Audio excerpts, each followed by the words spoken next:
nag-uusap sila ng girl, palagi niya talagang tinatanong kung may pera pa ba yung girl, di ba? Sana all.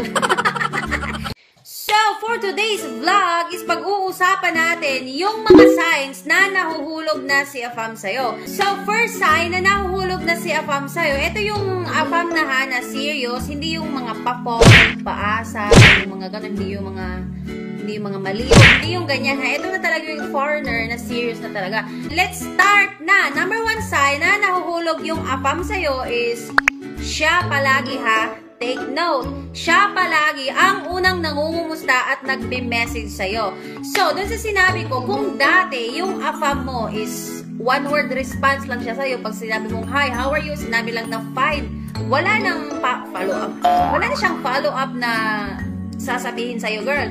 Kapag sa sign na ito is ginawa na ng Afam mo, girl, na siya na talaga ang palagi, ha, palagi. Hindi naman as in the 24 hours, but almostly, siya na talaga ang palaging siya na talaga ang unang nangungumusta or nagme-message sa'yo. So, isang sign na yan, girl, na nahuhulog na si Afam sa'yo. Number 2 is yung mahalaga ka sa kanya. What does it mean na mahalaga ka sa kanya?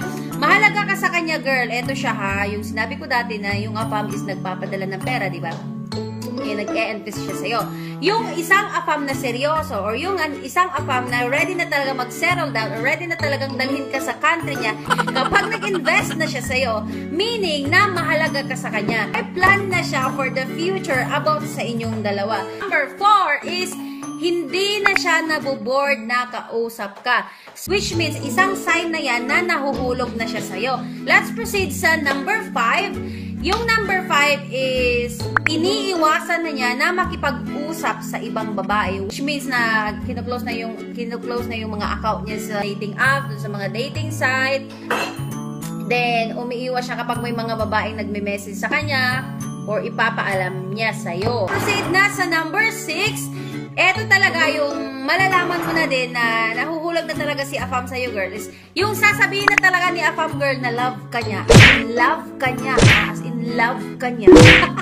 I know, hindi lahat ng Afam is ganyan ka-open sa mga nararamdaman nila. Kasi nga, yung sinabi ko dati na si Banana is hindi din yan open sa nararamdaman niya, ha? Nung magsasabi ka ng I love you, tapos biglang shut up? Hindi lahat kasi ng Afam is, girl, is sasabihin nila agad sa'yo na I love you, maliban kung malibog yung Afam.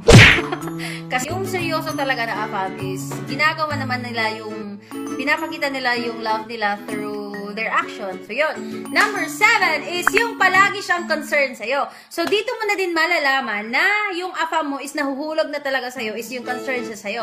Yung sa isang friend ko dati ha, yung pagiging concern niya sa isang girl is, ito yung ginagawa niya. So, di ba nagpapadala na siya ng pera dun sa friend ko, and then palagi niya kapag nag-uusap sila ng girl, palagi niya talagang tinatanong kung may pera pa ba yung girl, di ba? Sana all.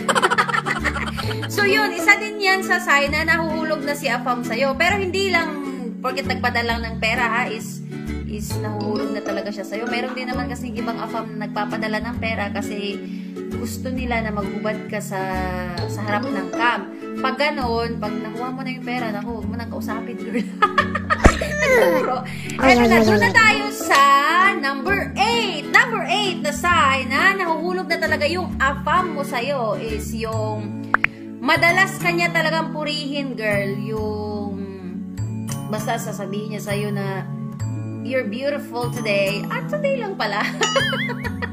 You look attractive or like you look young in your dress, something na ganyan ng mga puri na ni Afam sa'yo. Yan yung sign na din na nafo-fall niya sa sa'yo. Those are the signs na nahuhulog na si Afam sa'yo. If you're looking for a trusted, legit dating site to avoid scams online and for Filipino visa processing, Christian Filipina is what you're looking for. Just click the link in the description. I hope you give a thumbs up to this video and don't forget to subscribe to my channel. Again, this is Kate and I am now signing off.